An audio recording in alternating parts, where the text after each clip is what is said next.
జయ శ్రీరామ అందరికీ నమస్కారం. శ్రీనివాస ఛానల్కి స్వాగతం.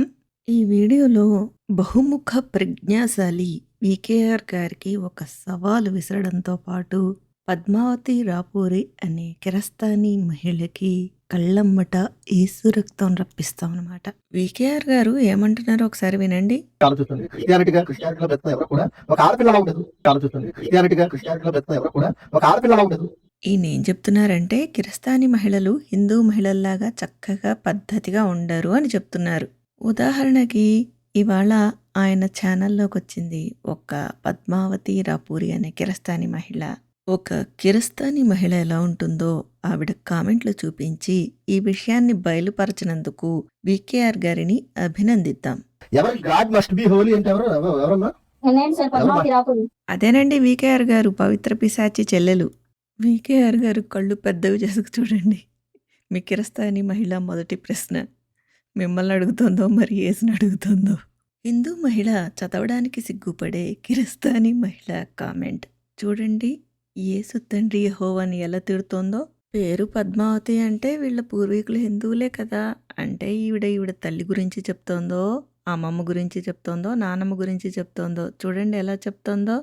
బ్లౌజులు వేసుకునేవారు కాదని, బ్రాహ్మల దగ్గరికి వెళ్ళేవారని. తప్పమ్మా, అలా చెప్పకూడదు. నిజాలు తెలుసుకుని నిజాలు చెప్పాలి. ఆదికాండంలో ఆదాము అవ్వ కలిసి వావి వరుసలు లేకుండా బోకు వంశావళిని వృద్ధి చేశారు కదా. ఆ అవ్వని గురించి చూసారా మీ కిరస్తానీ మహిళ ఎలా మాట్లాడుతోందో. ఆదాము అవ్వ అంటే గుర్తుకొచ్చింది. ఇప్పుడు మీ సవాలు విషయానికి వస్తా.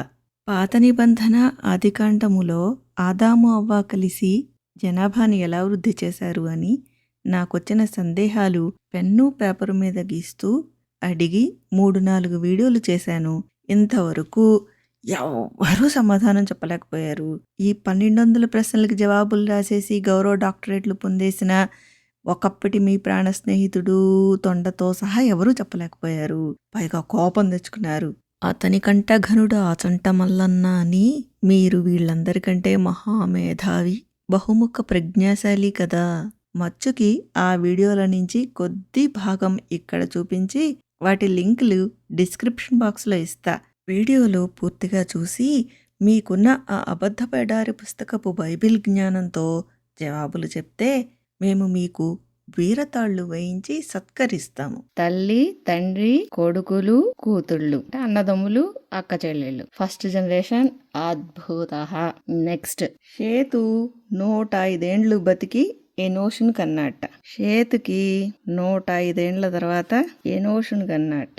ఇక్కడ ప్రాబ్లం స్టార్ట్. షేతు ఎనోషును కన్నాడు. First generation, second generation, third generation బాగానే ఉంది. స్ట్రగుల్ ఎక్కడొచ్చింది? షేతు ఎనోషును ఎవరితో కన్నాడు? పాసిబిలిటీస్ ఏమున్నాయి ఇక్కడ? అయితే తల్లి అయి ఉండాలి, లేదా చెల్లయి ఉండాలి. ఇప్పుడు ఇంకో వీడియో నుంచి ఇంకో చిన్న భాగం. వాళ్ళిద్దరు కలిసి ఒక 2 కొడుకుల్ని కంటారు. వాళ్ళు ఒకళ్ళనొకళ్ళు తన్నుకుని ఒకడొకడిని చంపేస్తాడు. ఆ రెండో వాడికి బైబిల్ దేవుడు ప్రత్యక్షమై శాపం ఇచ్చి పొమ్మంటాడు. ఆడెక్కడికో పోయి వేరే కాపురం పెట్టి తెగ బిల్లల్ని కనేస్తూ ఉంటాడు. ఆ ఎవరితో కలిసి కన్నాడో వాడి పెళ్ళాం పేరు చెప్పండిరా అంటే ఒక్కడు మాట్లాడు. ఒక్క పాస్టర్ కూడా నోరిప్పలేడు. ముచ్చటగా 3వ వీడియోలో శాంపిల్ కూడా చూసేయండి. ఇప్పుడు ఎనోష్కి కెయినానే పుట్టాడని గ్యారంటీ ఏమిటి? వాళ్ళు కలిసి ఉండట్లేదు. Just pool of women, pool of men. వాళ్ళు కలుస్తున్నారు పోతున్నారు, కలుస్తున్నారు పోతున్నారు అనుకుందాం. ఈ మహాలేలు అనేవాడు కెయ్యినాకి పుట్టాడని గ్యారంటీ ఏంటి? వీళ్ళకి వివాహ వ్యవస్థ అని కానీ, వివాహం జరిగింది అని కానీ, ఇంతకాలం కలిసి ఉన్నారు అని కానీ, వాళ్ళ భార్య పేరు కానీ చెప్పనప్పుడు వీటికి ప్రామాణికత ఏముంది? ఎనోష్ నుంచి కెయినా పుట్టాడని, కెయినా నుంచి మహాలేలు పుట్టాడని, మహాలేలు నుంచి ఏరోదు పుట్టాడని, ఏరోదుకు హనోకు పుట్టాడని, హనోకుకు మెతూష పుట్టాడని, మెతోషుకు లెమేకు పుట్టాడని, లెమేకు నోవాహు పుట్టాడని. Where is the guarantee? ఈ ప్రశ్నలన్నిటికీ జవాబులు చెప్తారని ఎవరైనా చాలా కాలం నుంచి చూస్తున్నాను. ఎవరూ చెప్పలేకపోతున్నారు. కనీసం మీరైనా చెప్తారని ఆశిస్తున్నాను. ఇకపోతే ఆ పూరి గంజాయి కొట్టేసి పీసుగాడి, అదే 7 రక్తం ఎక్కువ తాగేసి ఏదో వాగింది. ఒకసారి వినండి. ఈ నగీష అనే ఆవిడ ఏదో మెసేజ్ పెట్టింది. ఆవిడకి ఒక సలహా ఇస్తాను. అమ్మగారు, నువ్వు ఆడపుట్టుక పుట్టి ఉంటే దయచేసి హిందువుల పండగలు రాంగాల్నే ఆడవారి బట్టలిప్పిచ్చి బూతు పాటలకి రికార్డింగ్ డాన్సులు చేయిస్తున్నారమ్మా. దయచేసి నగీష, అమ్మగారు, కొంచెం ఆ పనికిమాలిన పనులన్నీ మానుకోండి. భక్తి శ్రద్ధలతో ఏ హిందూ ఏ ముస్లిం గాని, ఏ క్రిస్టియన్ దగ్గర సినిమా పాటలు పెట్టరు. ఒక్క హిందువులే ఎందుకు ఆడవారి బట్టలిప్పిచ్చి న్యూడ్‌గా డాన్సులు చేయించి పండగలు చేసుకుంటున్నారు. నువ్వు నీతి, నిజాయితీగా నిజంగా పుట్టుక పుట్టి ఉంటే నగీష, ఇలాంటి నీచమైన పనులు మానుకోండి. ఈ పూరి వాళ్ళమ్మ పాపం అలా డాన్సులు చేసి ఈ పూరిని అలా కందిట. పాపం అది ఈవిడ బాధ. ఏం చేస్తాం, కొందరు జాతకాలు అంతే. మేరీ అని ఒక ఆవిడ ఉండేదిట. ఆవిడ కూడా పాపం ఒకడి అకౌంట్ ఇంకొకటి అకౌంట్లో వేసేసిందిట.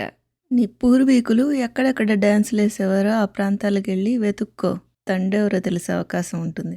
వికేఆర్ గారు బహుముఖ ప్రజ్ఞాశాలి కాబట్టి బైబిల్ నుంచి మనం అడిగిన వంశావళికి సంబంధించిన క్లిష్టమైన చిక్కుముడిని ఛేదిస్తారని, తద్వారా వీరతాళ్లు వేయించుకుని సత్కారం పొందుతారని ఆశిద్దాం.